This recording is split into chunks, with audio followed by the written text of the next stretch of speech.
안호균, 왜 동지를 팔았나? 몰랐으니까. 해방될지 몰랐으니까. 알면 그랬겠나?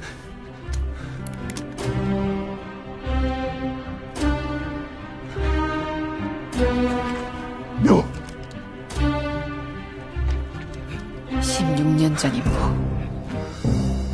염석진이 밀정이면 죽여라. 지금 수행합니다.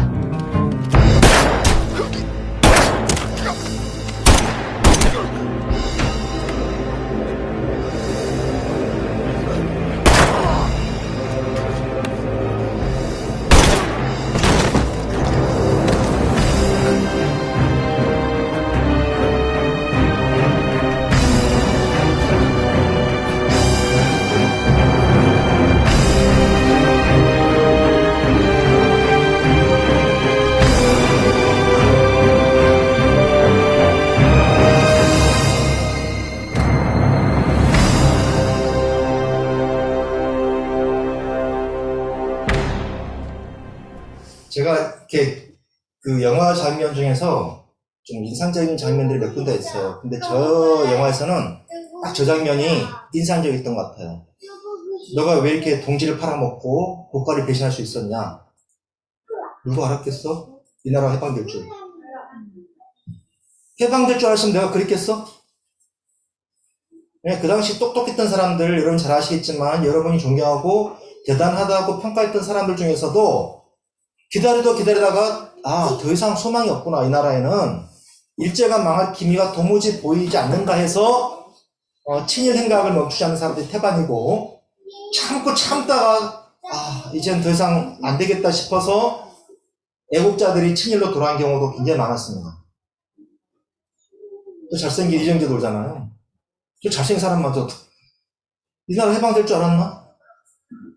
일본은 러일 전쟁에 승리해. 청일 전쟁에 승리해. 야, 코딱지만한 나라라고 생각했던 섬나라 일본이 아시아 전체를 다 지배하고 있는데 이 코딱지만한 조선이 독립할 수 있다고? 어림도 없지. 그래서 사람들이 다 등을 돌렸어요. 이 한반도에는 더 이상 해방, 광복이라고 하는 것에 대한 빛 한 줄기 들이울 수 없었다고 판단한 거죠. 그러니까 국가를 위해서 목숨 걸었던 사람들도 등을 돌렸던 거예요. 오늘 효임사님이 기도하셨습니다만 우리 초기 기독교 시순간에는 사자고리 던지우고 로마 사람들의 능력이 되면서 카타콤에 순교한 사람들, 엄청난 사람들이 오히려 더 신앙이 뜨거웠어. 왜? 오히려 핍박받고 고난당한 사람들의 신앙이 더 뜨거워져요. 일제 때 마찬가지입니다. 주기철 목사님도 마찬가지고. 그런데 여러분 잘 아시겠지만 사람의 인격과 사람의 신앙을 망가뜨린 것은 고난과 핍박이 아니에요. 그건 뭐냐? 편안함이에요. 내 삶에 문제가 별로 없어. 먹을 것 있어. 잠자리 있어. 앞날에 대한 대비책으로 통장 잔고도 있어. 그러면은 내 마음속에 하나님이라는 존재를 둘 만한 이유가 없어요. 왜? 모자란 게 없는데. 그래서 어쩌면 예수님께서 산상수훈에서 마음이 가난한 자는 복이 있도다. 천국이 저희 것이로다. 근데 이것을 누가복음에서 뭐라 하냐면 가난한 자는 복이 있도다. 저가 천국을 차지할 것이다. 가난한 자들은 하나님밖에 없어요. 하나님밖에 없어요. 여러분, 성경에서 이해 안 되는 대목이 있죠. 누구든지 어린아이와 쟤들 같지 않으면 천국에 들어갈 수 없을 거다. 그럼 부모들이 쟤들이 말도 안 들어먹지. 징징거리지. 요즘 애들 얼마나 영역한데요. 거짓말도 잘해요. 요즘 애들은. 본 것도 많아가지고 어른들이 잘못 말하면 그거 아닌데요. 또박또박 말대꾸하고 아유 싸가지 없는 것들이 어떻게 천국을 가. 근데 여러분 왜 어린아이들이 천국 간 줄 아세요? 그들이 하는 말이나 태도 때문이 아니에요. 걔들은 배고프면 부모한테 밥 달라는 말을 할 줄 알아요. 근데 배부른 신앙인들은 갈증이 없으면 목마름이 없으면 하나님 찾지도 않아요. 찾지 않는 자의 하나님이 어찌 우리 하나님 되실 수 있겠어요? 오늘 본문의 배경은 여러분 오늘 본문은 별표시를 5개 정도 해주세요. 왜냐하면 구약 성경에서 죽은 자들이 깨어나서 영생을 얻을 것이라고 하는 영생에 대한 구약의 유일한 언급된 곳이 다니엘 12장입니다. 12장 2절에 이런 말이 있습니다. 땅의 티끌 가운데서 자는 자 중에서 많은 사람이 깨어나 영생을 받는 자도 있겠고 수치를 당하여서 영원히 부끄러움을 당할 자가 있으며 지혜 있는 자는 궁창의 빛과 같이 빛날 것이요 많은 사람을 옳은 대로 돌아오게 한 자는 별과 같이 빛나리라. 그러니 다니엘아 이 마지막 때까지 이 말을 간수하고 이거를 봉함하라. 12장 1절부터 읽으려고 했는데 우리 또 강씨 자녀들이 너무 많은 것을 읽어서 힘 빠질까봐 제가 8절부터 읽게 했지만 사실 여러분 마을 모임하실 때는 1절부터 읽으시기 바랍니다. 구약 성경에서 유일하게 영생, 물론 시편 133편에서도 형제자매가 함께 어울리는 곳이 곧 축복을 주겠다, 곧 영생의 복이겠다고 말했지만 시편에서 말하는 영생은 사람들이 가장 아름다운 모습으로 어우러져 살고 있는 것을 묘사할 때 쓰는 말이고 죽은 자들이 부활해서 영원한 삶을 산다는 것은 다니엘서 12장이 유일합니다. 자, 그러면 다니엘이 어떤 상황 가운데서 하나님이 이 말씀을 하셨는가? 여러분 잘 아시는 알렉산더가 30살의 젊은 나이에 엄청난 제국을 건설하고 돌아가던 중에 죽습니다. 유언도 한마디 남기지 않았기 때문에 천하는 그 밑에 있던 세 장군에 의해서 천하가 분할됩니다. 그때 안티오쿠스라는 사람이 이 팔레스타인들 지역을 지배하게 되었는데 여러분 잘 아시는 그 마카비 혁명이 일어나기 전까지 하나님 외에는 예배할 수 있는 것이 아무것도 없었던 예루살렘 성전에서 돼지 머리를 잡아놓고 절을 하게 만들고 이스라엘 백성들의 신앙 자체를 붕괴버렸던 사람이 안티오쿠스입니다. 근데 안티오쿠스의 만행이 너무너무 잔인하고 집요해서 하나님이 이 땅 예루살렘을 회복시킬 수 있을까라고 하는 의구심이 이스라엘 백성들 전체에 만연해 있었습니다. 마치 한반도의 해방이 가능할까?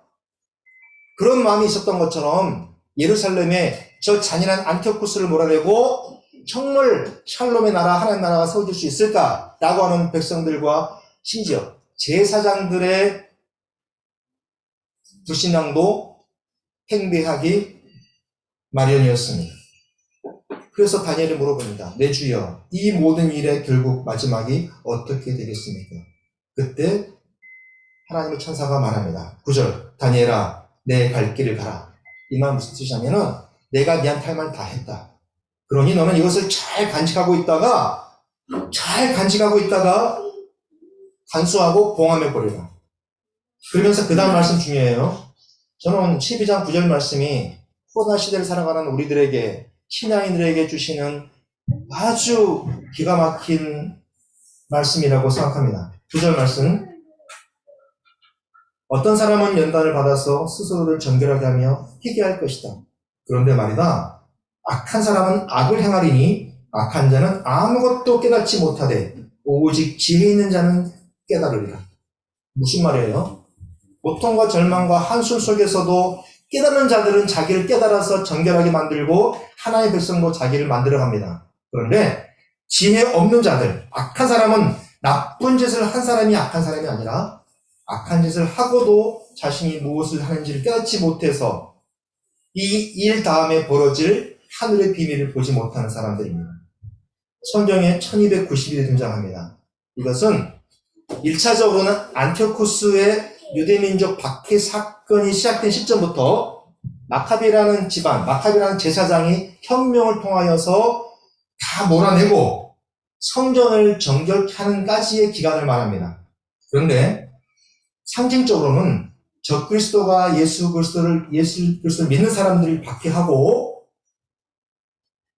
견딜 수 없는 박해가 시작된 그 순간부터 그리스도가 재림할 때까지 기간을 말합니다. 그런데 여러분, 놀라운 사실이 있습니다. 1290일과 1335일, 이국 사님 며칠 차이예요? 1335 빼기 1290이면 얼마? 선생님 사님? 1335에서 1290 빼면 몇입니까?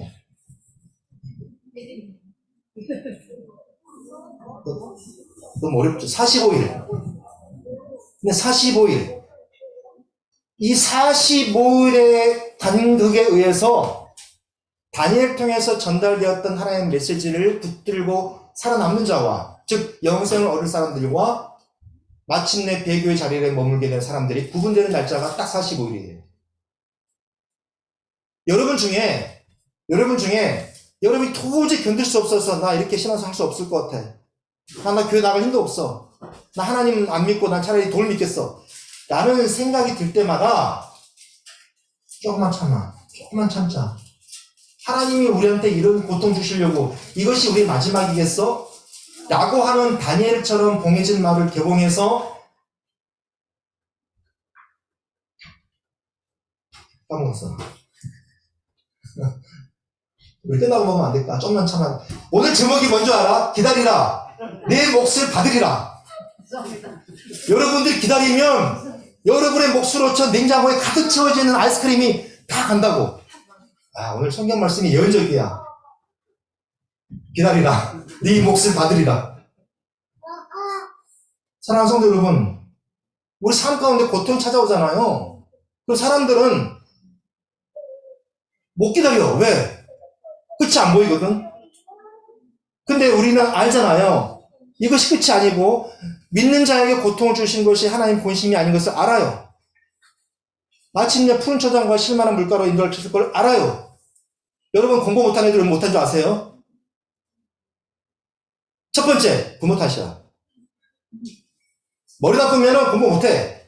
상대적으로 공부 잘하는 머리 좋은 애들보다. 두 번째, 머리 나빠도 죽어라고 공부하면 돼. 근데 왜 안 되는 줄 아세요? 지가 무슨 공부하는지를 몰라. 세 번째, 왜 공부를 못해? 자기가 공부를 통해서 이뤄낼 그 영광스러운 장면을 잡지 못하기 때문에. 여러분들 자식들 잘 되고 싶죠? 그러면은 운동선수들이 1등 해가지고 하는 어랑사는 것을 계속 보이세요. 그리고 합격해가지고 합격의 순간을 만끽하고 온 집안과 자기 스스로가 기뻐하는 장면을 계속 보여주세요. 사람들은 그 영광된 순간을 자꾸 시뮬레이션 함으로써 그 발걸음을 한 걸음 한 걸음 옮기게 돼 있어. 내가 지금 공부하는 것이, 내가 죽으라고 일하는 것이 내일이면 내년이면 나한테 어떤 것이 좋아질지 모르기 때문에 잡히는 것이 없고 보이는 것이 없기 때문에 공부 안 해요. 여러분 그거 아세요? 태릉 선수촌을 사는 거.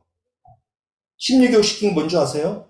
역대 올림픽에서 우승했던 사람들의 그 영광스러운 장면을 계속 보여줘. 내가 조금만 더 견디면 저 자리에 도달할 수 있겠지. 그래서 그 뼈를 깎는 훈련의 시간을 견딜 수 있는 거예요. 부모님들이 자녀들에게 보여줄 것이 있어요. 지리한, 니 봐봐, 니 공부 안 하면 엄마 아빠처럼 된다? 그만 보니 공부 안 하지. 니 공부 안 하면 엄마 아빠처럼 된다를 보여주는 것이 아니라, 니가 지금 힘든 시간을 거치면은 저분처럼, 저 사람처럼 뭔가를 누리며 살 수 있어. 영광스러운 걸 보여줘야 돼요. 근데 꼭, 저도 아직 공부 못하는 애도 있으니까 이렇게 말씀드리면 뭐하지만, 잘못된 교육 방법 중에 하나가, 이렇게 살지 않으려면 이렇게 해야 돼. 그러니까 좋은 게 뭔지 모르니까 공부도 안 하고, 운동도 안 하고, 참지도 못하고. 근데 여러분 성경에서는 계속 약속받잖아요. 특별히 히브리서 12장. 여러분, 우리가 믿음의 경주를 하는 사람들입니다. 여러분 달리다가 쓰러질 수 있습니다. 그러나 저 앞에서 우리를 기다리신 주님이 계십니다. 그리고 힘들고 어려울 때 벌떡벌떡 일어나서 믿음의 경주를 했던 아브라함과 이삭과 야곱을 보십시오. 수많은 믿음의 증인들이 우리에게 말씀하고 있습니다. 무슨 말을? 참아라. 기다려라. 그러면 너에게 주실 상급들이 저 앞에 계신 그리스도께서 준비하고 계신다. 이거를 성경이 약속하는 거예요. 성경은 뭐예요? 약속이에요. 어떤 약속? 믿음의 경주를 감당한 자에게 주시는 너희들의 몫이 있다는 것을 성경은 약속하고 있습니다. 마태복음 23장, 마태복음 24장에 가면은 제자들이 묻습니다. 선생님, 예수님께서 하나님이 오실 때와 세상 끝날에는 어떤 징조가 있을지를 저에게 말씀해 주십시오. 예수님께서 말씀하십니다. 얘들아 속지 마라. 많은 사람들이 내 이름으로 와서는 내가 그리스도다. 속일 것이야. 속지 마. 여기저기 전쟁이 일어나고 난리가 아니야. 막 코로나도 벌이고 메르스 별거 다 날 거야. 민족이 민족을 거슬 일어나고 나라가 나라를 거슬려서 온 세상이 기근과 지진에 빠질 거야. 그런데 이 모든 것은 재앙의 시작이다. 그러면서 결론, 마태복음 24장 13절. 그러나 끝까지 견디는 사람은 구원을 받을 것이다. 계시록 21장 1절에서 7절 말씀을 전달합니다.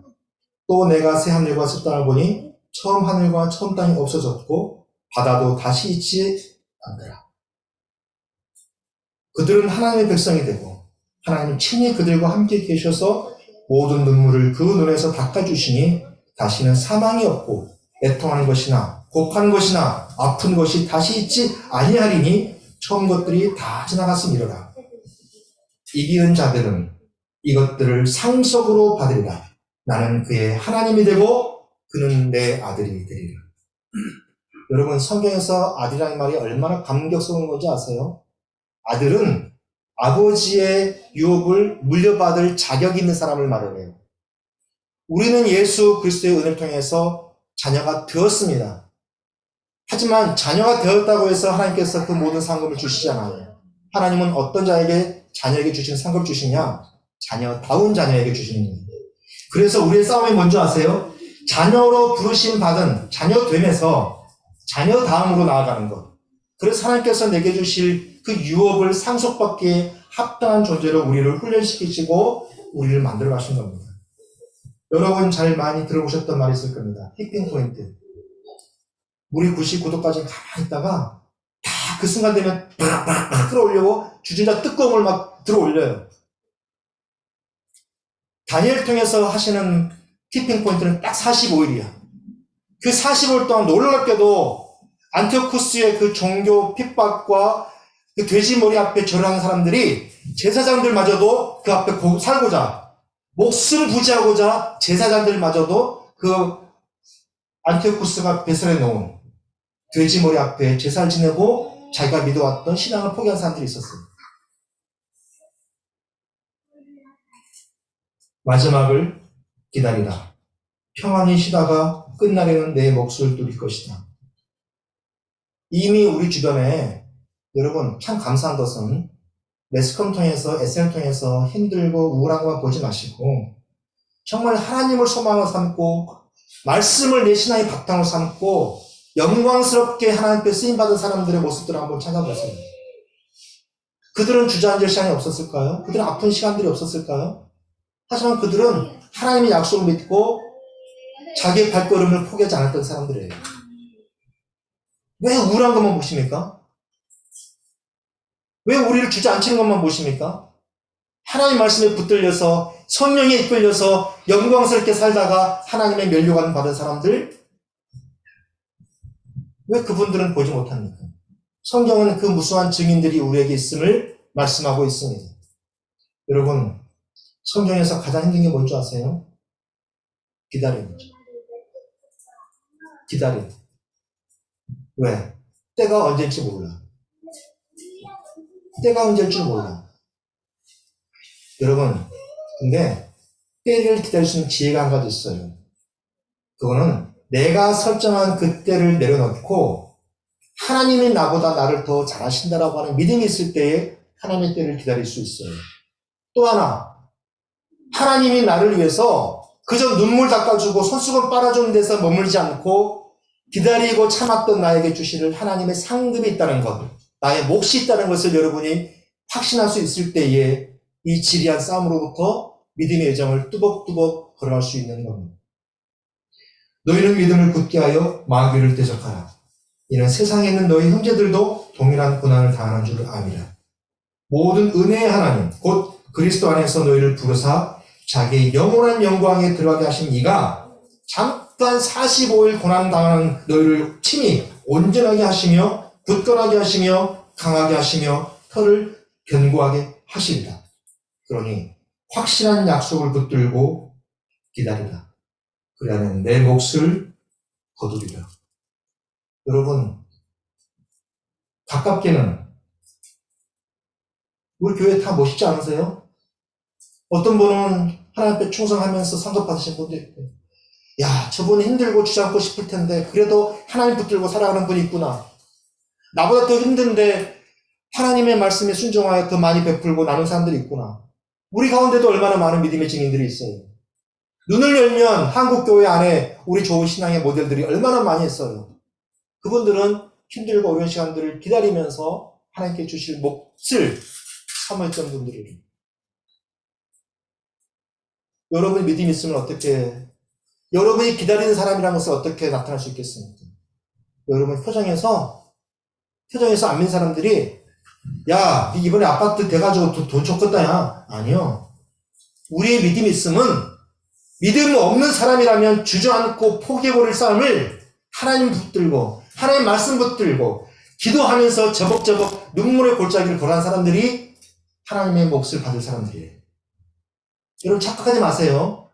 착각하지 마세요. 제 주변 친구들이요. 제가 무슨 뭐 사립학교 조그만 신학교지만 교수 되니까 나를 대단할 줄 생각하지 말았어. 아니요. 뭐 뜯어먹을 거 없나만 생각해요. 그런데 그들이 나를 믿음의 사람이라고 인정하고 고백한 것은 통장에 돈 한 푼도 없고 어디서 돈 한 푼 생길 도 없을 때에도 내가 그리스도 이름으로 베풀고 자금이라도 건넸을 때에 야, 그래도 믿는 사람 다르다. 그럼 제가 하는 말이 뭔지 아세요? 내 손에 들은 것도 없어도 내 손에 무언가를 쥐어주시는 하나님의 것이니 내가 믿는 사람들께 사는 거지.